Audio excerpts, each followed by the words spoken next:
Isra, ini saya ada pertanyaan tadi sempat disinggung di Yohanes 5 ayat 37.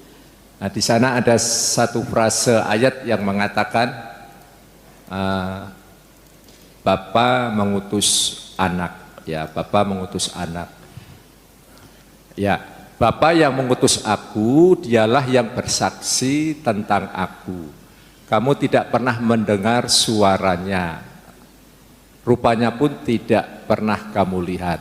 Nah, saya hanya tertarik pada bagian yang frase pertama itu, Bapak. Bapa yang mengutus aku. Saya melihatnya ini ada semacam nuansa relasi kuasa atau relasi struktural. Ya, Bapa mengutus anak itu kan konotasinya Bapa lebih berkuasa, lebih berotoritas terhadap anak. Lalu di pasal yang ke-14 ada salah satu ayat bahwa Bapa lebih besar daripada anak. Seakan-akan ini mengkonfirmasi, ya, mengkonfirmasi. Sedangkan konsep ketritunggalan kita kan Bapa, Anak, dan Roh Kudus itu satu substansi, satu kesetaraan, satu hakikat, ya. Bapa tidak lebih tinggi daripada anak, anak tidak lebih rendah daripada Bapa. Nah, bagaimana Bapak kita menjelaskan teks ini agar kemudian pengertiannya tidak bertentangan dengan konsep Allah Tritunggal yang kita yakini. Terima kasih.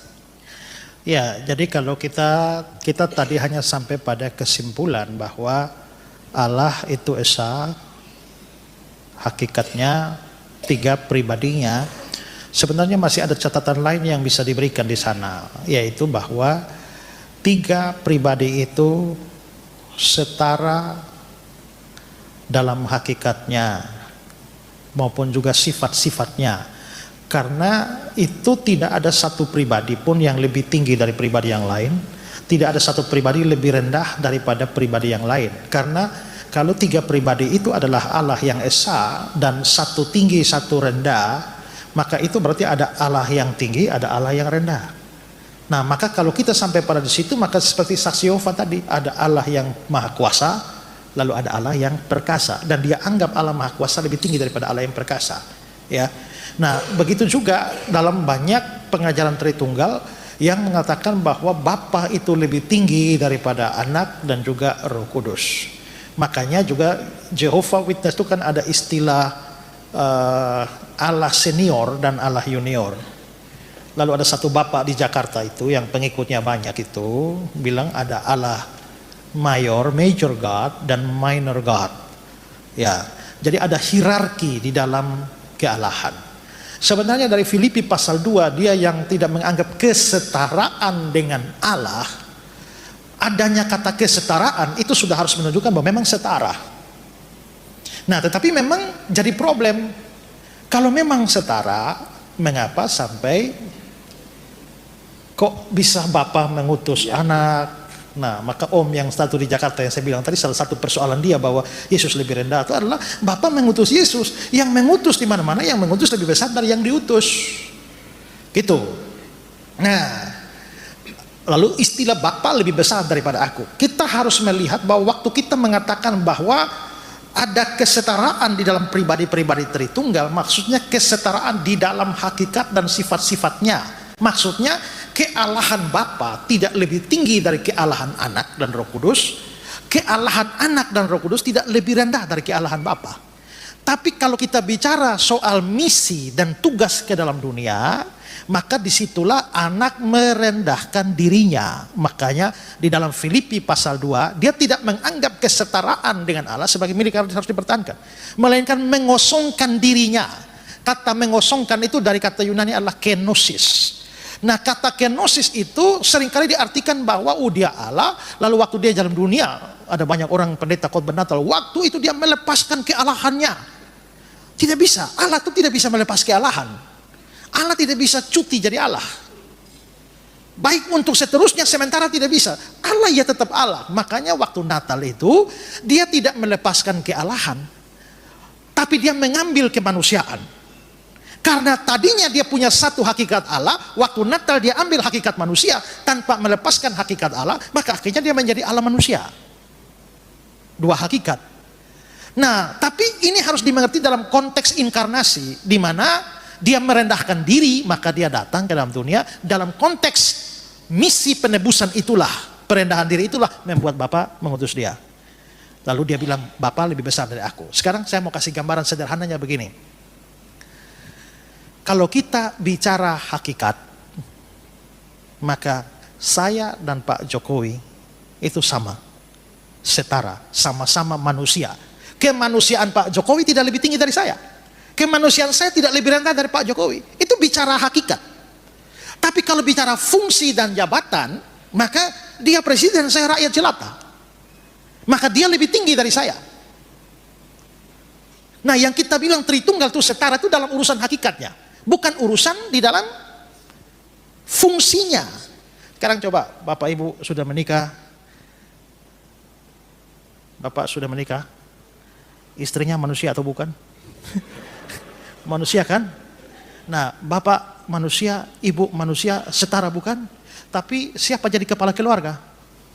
Bapak kan? Berarti Bapak lebih tinggi dari Ibu kan? Iya kan? Dalam fungsi pengelolaan keluarga. Tapi dari hakikat Bapak manusia, Ibu manusia, setara. Bapak percaya Yesus anak Allah, Ibu percaya Yesus anak Allah. Tapi anak Bapak Ibu percaya Yesus apa cucunya Allah?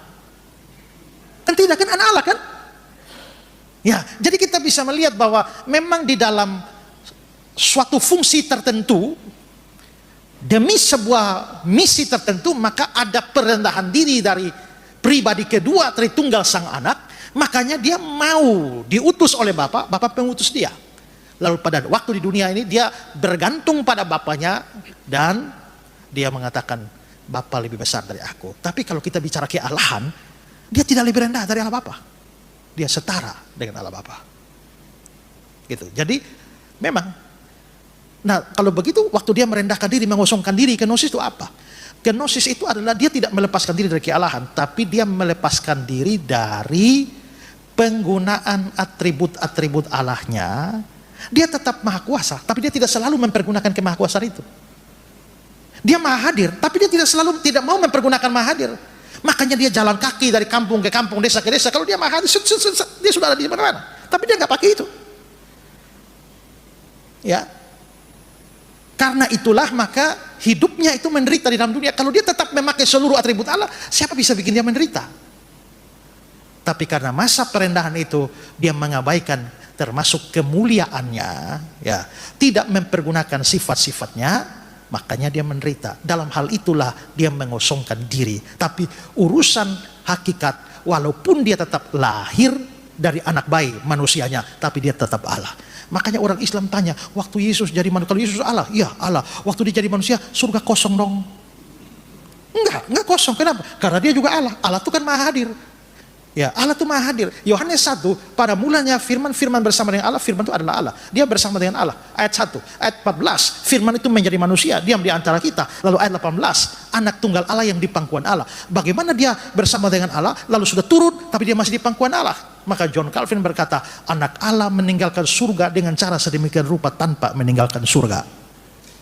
Kenapa? Ya namanya maha hadir. Kemanusiaannya tidak maha hadir, tapi kealahannya maha hadir. Tapi dia tidak pergunakan itu. Jadi kalau begitu ayat-ayat yang menunjukkan bahwa Yesus lebih rendah dari Bapa, dia berdoa kepada Bapa dan sebagainya, harus dilihat dalam konteks inkarnasi waktu dia jadi manusia demi misi penebusan dosa. Itu konteksnya begitu. Bukan soal hakikat Allah. Kalau hakikat Allah sama rata. Begitu.